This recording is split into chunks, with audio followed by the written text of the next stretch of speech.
Welcome to another edition of Florida State Simicast. This is my Louisville reaction video. What the fuck just happened? I let a few hours go by to let it sink in. By the middle of the third quarter, I was pretty much done watching the game. But I have no words. I thought Louisville could win. I picked FSU to win, obviously. Boy, was I way the fuck off. Anyway, thought Louisville could win. Did not see this coming. I mean, who the fuck could? A 43-point victory? 63-20. Like, you gotta be fucking kidding me. Like, Jimbo and his staff deserve a ton of criticism uh, that's gonna come their way. And they're probably gonna hear it all week until the next game starts. And they deserve it. FSU is too talented to get beaten by any team like the way they got beaten today. Okay?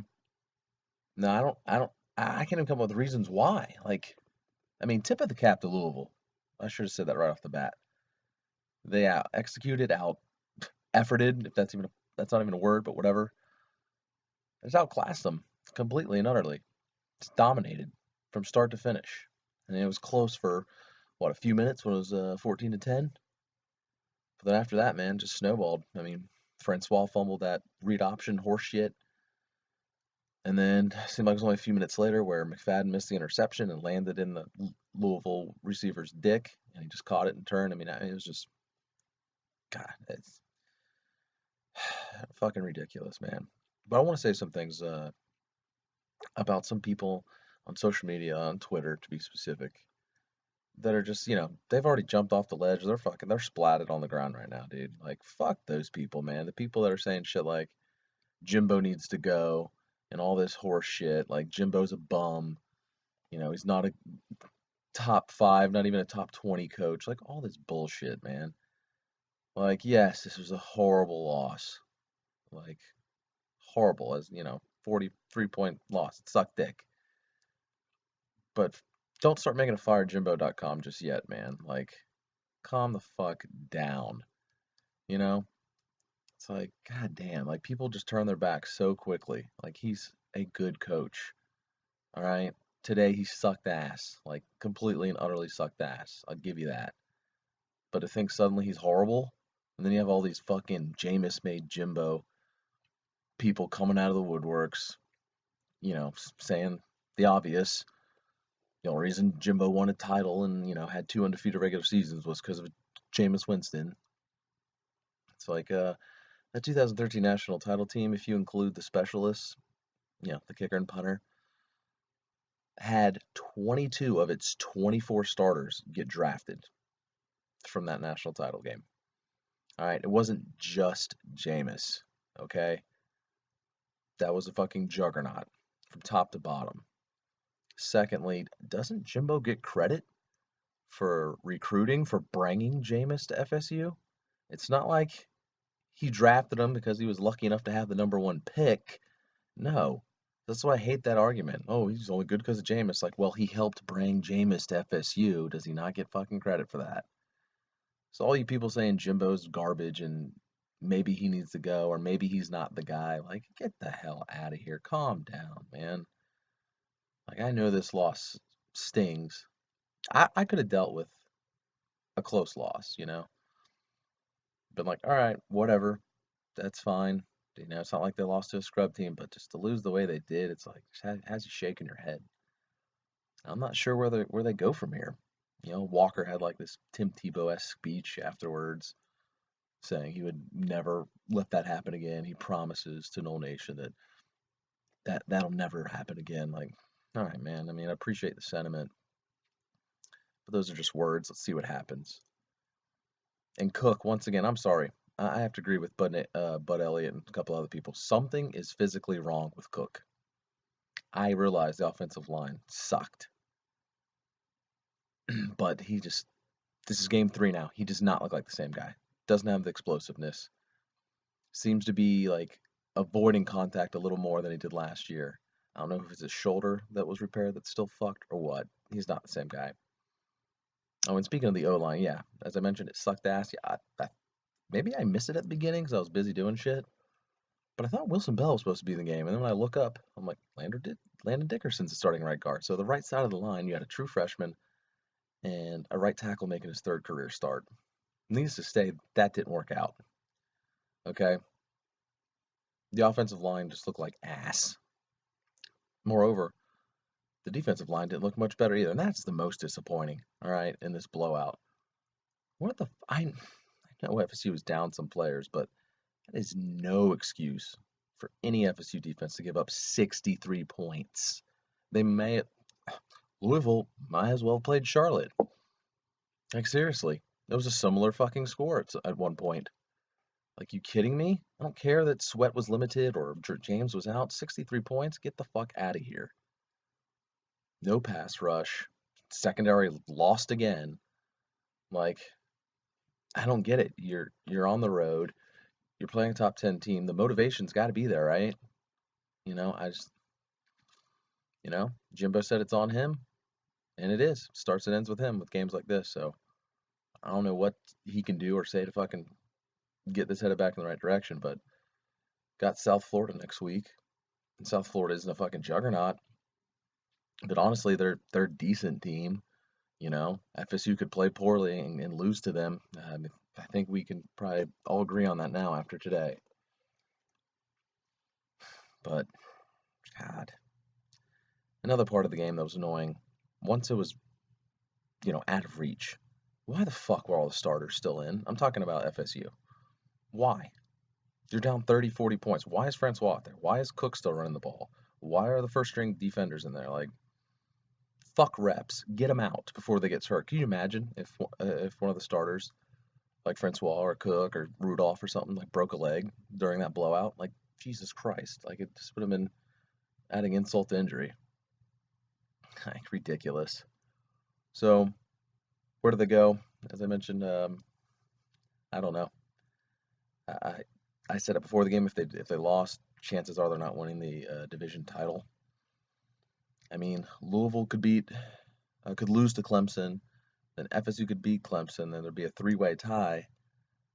Who the fuck gets the tiebreaker at that point? I really don't know. I mean, I would assume Louisville would get it over FSU, but then FSU would get over Clemson because they beat Clemson, assuming they do. I don't know how that would work, but that's so far out of reach. I think that's just very unlikely. So chances are FSU does not win the Atlantic. It's got to be nearly impossible at this point. And so even if they run the table, go 11-1, I don't think there's any way the committee will put FSU in the top four.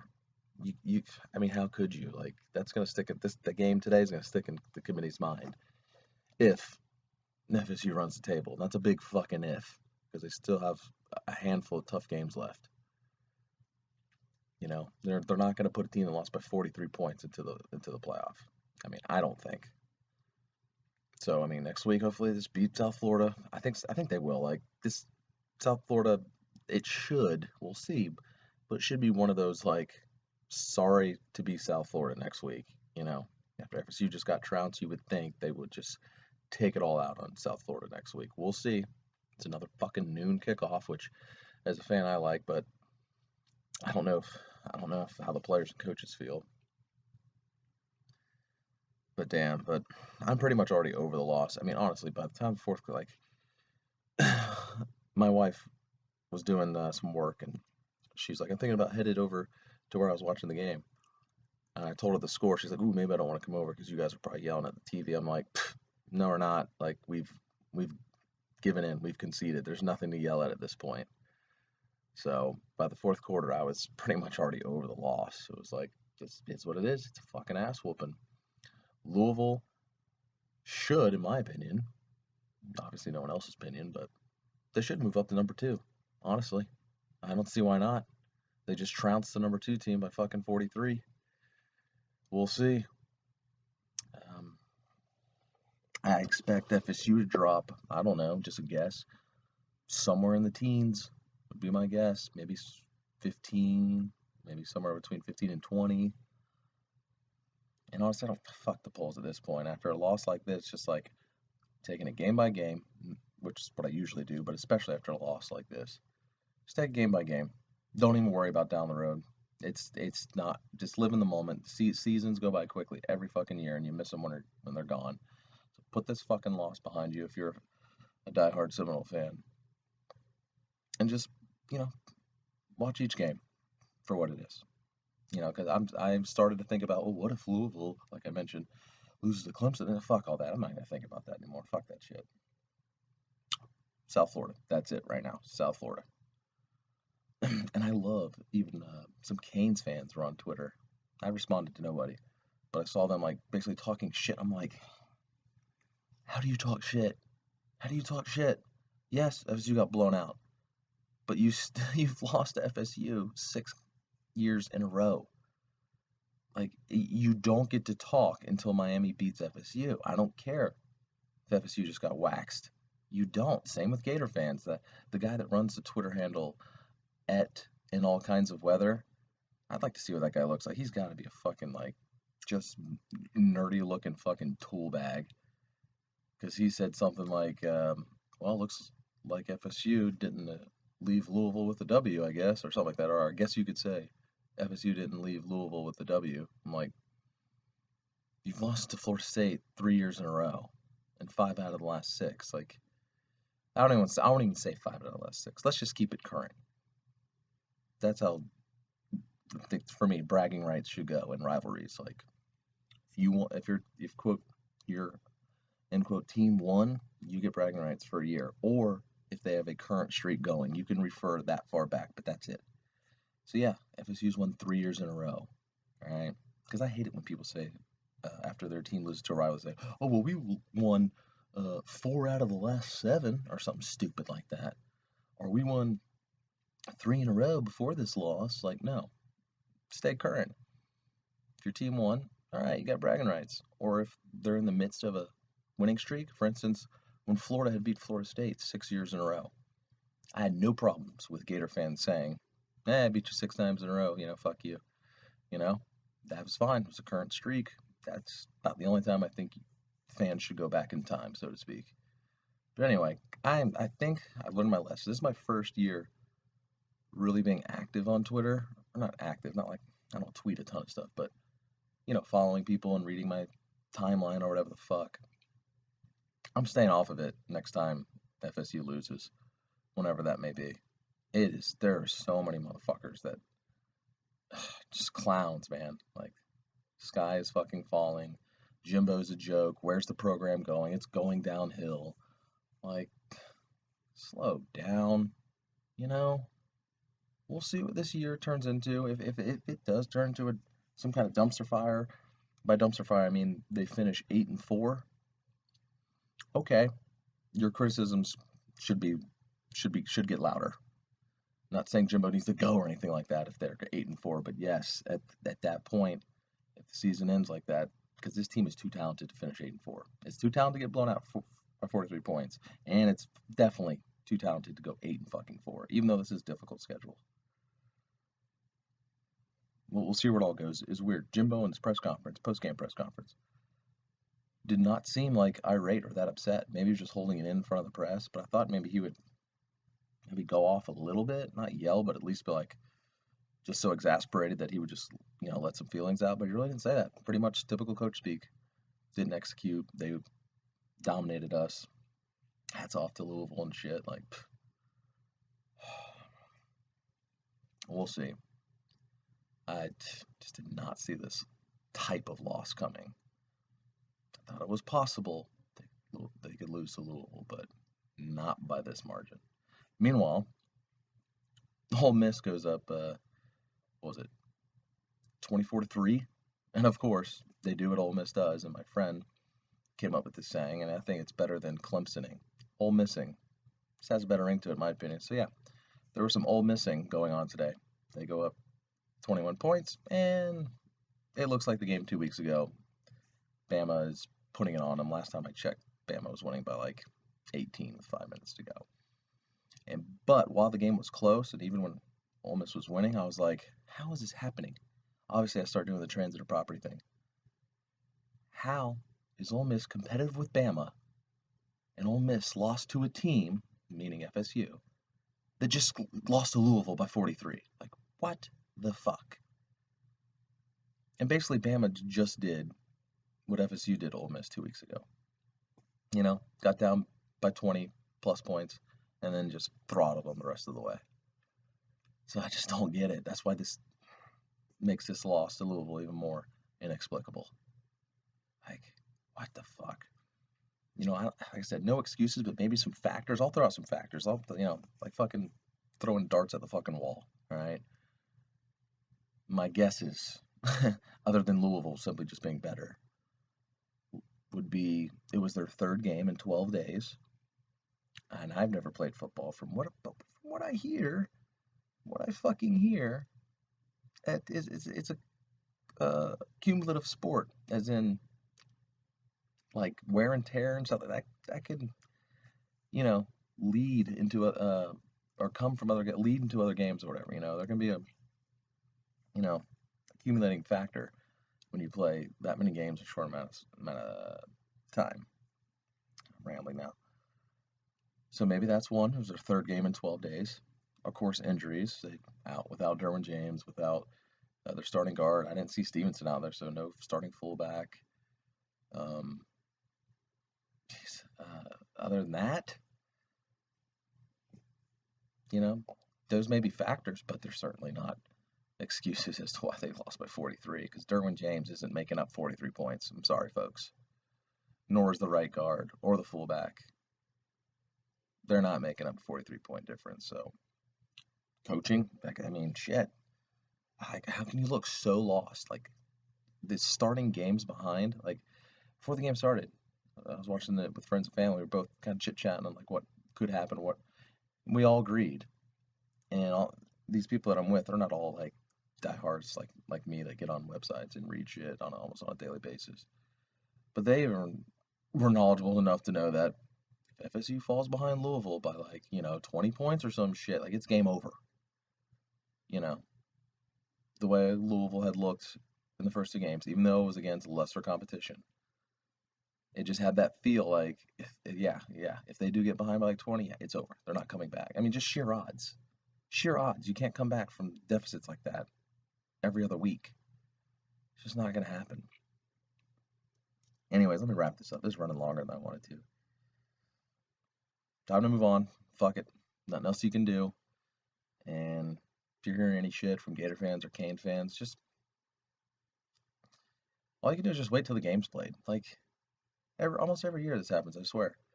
Especially in recent seasons when FSU's had the upper hand in both series. Like, it'll be September and maybe UF gets a big win or FSU plays poorly and UF fans start, oh, what's going to happen when you play us on Thanksgiving? It's like, it's a long season. A lot can change over the next 2+ months. A lot can change. Like, for instance, last year, UF pounded Ole Miss. And a few Gators I knew were like, it's going to happen when FSU plays us. Probably going to put it on that ass. I was like, there's a long way to go to Thanksgiving weekend, guys. And sure enough, what happened? Well, Will Greer and other stuff. Anyway, lots of shit can change is my point. So those fans, don't even sweat them. Just wait for the games. And I'm going to laugh once again if FSU beats Miami and UF once again. And I'll be like, well, hey, don't.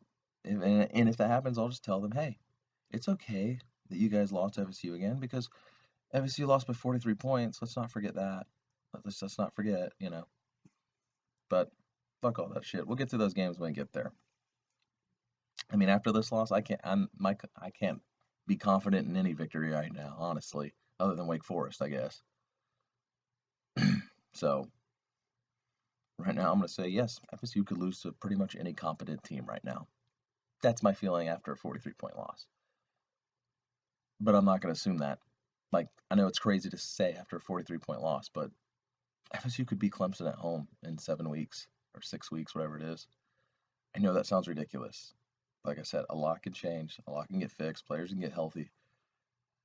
I'm not that confident in it as I sit here bullshitting right now, but you can't take today and be like, oh, because this ridiculous loss happened, that means that's going to happen, that's going to happen. It doesn't work like that, folks. Maybe it works like that in video games or something. It doesn't work like that in real life, so you just have to wait and see. Anyway, I'm gonna try and enjoy the rest of the season. Trying to think of the next big game. I don't consider South Florida a big game, even though hey, they might win. Who knows? But next, maybe score prediction vid or preview vid. Well, I'll probably wait to another bigger opponent, maybe a ranked one. We'll see. Anyways, that's my initial long reaction to the game. Everybody calm down. It sucks. It's probably going to take till next kickoff against South Florida before fans are really over it. But till then, it is what it is. All right, that's been another Florida State Semicast. If you're a first time visitor to this channel, please feel free to subscribe. Thank you for listening. I'm out.